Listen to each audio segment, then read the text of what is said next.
देखिए, आज हम देख रहे हैं मुस्लिम लॉ और source of Muslim law.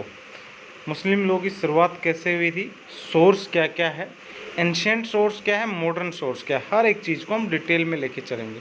Video 5 से 7 मिनट थोड़ा बड़ा हो सकता है, लेकिन हर एक चीज़ इसमें कवर करते चलेंगे।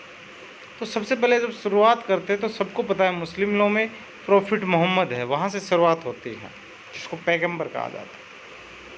तो उससे पहले का जो युग है मुस्लिम लॉ में वो कैसे रहा, तो वहाँ पे मुस्लिम कैसे गवर्न होते थे, क्या सिस्टम था। तो सबसे पहले Arabic society before the revelation of the prophet Mohammed. Prophet Mohammed के आने से पहले अरेबिक जो सोसाइटी थी वो क्या थी। तो the society was governed by the custom and usages which varied from tribe to tribe. मतलब अलग अलग कबीले जो बसे हुए थे उनके हिसाब से उनके जो कस्टम्स थे, उनके जो रीति रिवाजेज थे, वही कानून थे, वही लॉ थे।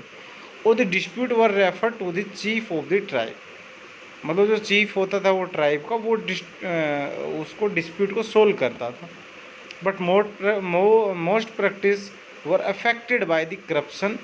Status of women was very low. Gambling, barbarism were substantial problem. बहुत सारी ये प्रॉब्लम्स थी। Islam reformed all this substantially, so much that the Arabs called the period prior to Prophet Muhammad as the अयाम इल जाहिलिया, यानी अयाम इल जाहिलिया के नाम से इस period को जाना जाता है। आगे देखते हैं अब। ये आता है प्रॉफिट मोहम्मद का पीरियड। तो जो प्रॉफिट मोहम्मद है वो 571 ईस्वी पूर्व पैदा होते हैं। The born in 571 AD was raised by the grandfather Abdul Muttalib. Abdul Muttalib जो है इनके फादर का नाम है। After the death of the mother and father the first wife was Khadija. Third wife was Aisha और daughter of Abu बकर। ठीक है, ये इनकी वाइफ थी आयशा। फर्स्ट वाइफ थी कादिजा, थर्ड वाइफ थी इनकी आयशा, जो किसकी लड़की थी, अबू बकर की लड़की थी। अब profit daughter Fatima married Ali. तो जो प्रॉफिट मोहम्मद की जो डॉटर थी फातिमा, उन्होंने अली से शादी की। ये क्यों बता रहा हूँ मैं कि आयशा है वो अबू बकर की बेटी थी और प्रॉफिट मोहम्मद की लड़की थी फातिमा, उसकी शादी अली से हुई। ये आगे चल के जो सोर्स शिया सुन्नी जो बने है ना, तो उसमें ये आपको काम आएंगे। अब at the age of 40 when he meditating in the cave called Hira, जिस कहते कि जिस गुफा में इनको ज्ञान हुआ वो उसको कहते हीरा, कि हिंदुओं में अलग है, बुद्ध में अलग है, इनमें अलग है। तो मेडिटेटिंग इनको जहाँ अल्लाह से पहला जो मैसेज मिला है ना, he receive the first revelation from the god वाही, उसको वाही कहा जा सकता है। हीरा और गुफा में वो मिला। Which was communicated to him by the Gabriel angel of the revelation. His first follower, अब मैंने कहा ना इनका जो फर्स्ट फॉलोअर था जो मोहम्मद प्रॉफिट का, वो कौन था, कादिजा, इनकी पहली वाइफ ही थी। ठीक है, उसके बाद वराका, उसके बाद अबू बकर। ये अबू बकर वही है जिसकी डॉटर से इन्होंने शादी की थी। उसके बाद उमर है, उस्मान है, बाद में ये चल के सारे खलीफा बने। ठीक है, तो उसके बाद he face the opposition, was prosecuted, humiliated, abuse, dragged by his hair from the temple of Mecca. ठीक है, अब जो क्या है, मक्का में रहते थे और वहाँ पे इनको ह्यूमिलेट किया गया, प्रोसिक्यूट किया गया, इनको बड़ा तंग किया गया, अब्यूज किया गया। तो ये वहाँ से निकाल दिए गए, जो मोहम्मद प्रॉफिट है मक्का से निकाल दिए। ये मक्का से निकल के 622 ईस्वी में कहाँ आ गए, मदीना आ गए। ठीक है, और उसको क्या कहा गया, हिजरा कहा गया। अब migration because the Medina he form a political group called ummah. इन्होंने एक पॉलिटिकल ग्रुप बनाया ummah. And later there was war between the supporter and opposer, यानी जो स्पोर्टर थे इनके जो ग्रुप था उमा, वो उनका, और जो जिन्होंने इनको सोसाइटी वालों ने निकाला था मक्का से, उनके बीच में एक युद्ध हुआ। ठीक है, in which Muhammad emerge triumphant and become the supreme religious and political ruler of Arabia and later many tribes joined his kingdom। उसके बाद में इन्होंने जीत हासिल की और ये अरब की बन के सबसे बड़े पॉलिटिकल लीडर। और उसके बाद इनके बहुत से ट्राइब्स जो थे वहाँ पे उन्होंने इनको ज्वाइन किया। अब आ जाइए, अब वहाँ से स्टार्ट होती अब मोहम्मद, जो प्रॉफिट मोहम्मद थे, वो तो 63 ईयर्स की एज में अल्लाह को प्यारे हो गए। अब वहाँ से दो ग्रुप स्टार्ट हो गए, एक पॉलिटिकल बेस पे और दूसरा रिलीजियस बेस पे। पहला ग्रुप जो चाहता था कि अली जो है, मैंने बताया ना फातिमा से जिसने शादी की थी, अली वो सक्सेसर बने इनका। और दूसरा ग्रुप चाहता था, जो सुन्नी ग्रुप है, वो चाहता था कौन बने, कोई भी बने लेकिन वोटिंग से बने। तो यहाँ पे दो ग्रुप हो गए, दो डिफरेंट ग्रुप हो गए, ठीक है। अब इलेक्शन हुआ और इलेक्शन से बन गए अबू बकर जो थे, जिनकी बेटी से इन्होंने शादी की। इनके ससुर जो थे, प्रॉफिट मोहम्मद साहब के जो ससुर थे, वो बन गए पहले खलीफा, ठीक है। उसके बाद अबू बकर की हत्या कर दी गई और उसके बाद बने उमर, जो शिया चाहते थे।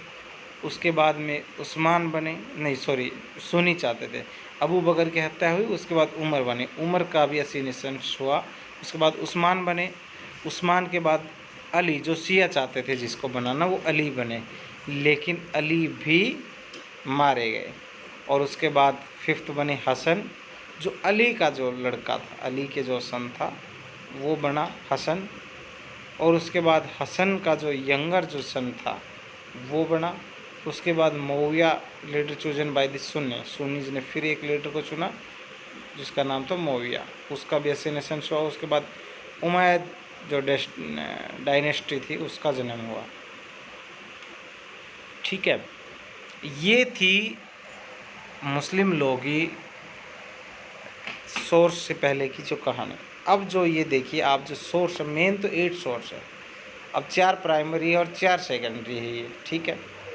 जिनको 4 मॉडर्न कह सकते हो आप, 4 एंशिएंट कह सकते हो। तो सबसे पहला और इम्पोर्टेंट जो इनका जो सोर्स है वो कुरान है। अब इसका स्क्रीनशॉट ले लीजिए, कुरान कैसे है। तो जो कोरा जो वर्ड है, क्योरा जो वर्ड है, जिसका मतलब होता है टू रीड, उस वर्ड से कुरान ड्राइव्ड हुआ है। जैसे बताए अबू बकर जो है वो फर्स्ट खलीफा बने थे और थर्ड खलीफा थे उस्मान बने थे, ठीक है। तो आराम ये इसमें चीज़ें हैं कि कुरान है वो फर्स्ट ऑर्डर, कुरान की कुछ ये चीज़ें हैं, आप ये स्क्रीनशॉट ले सकते हैं।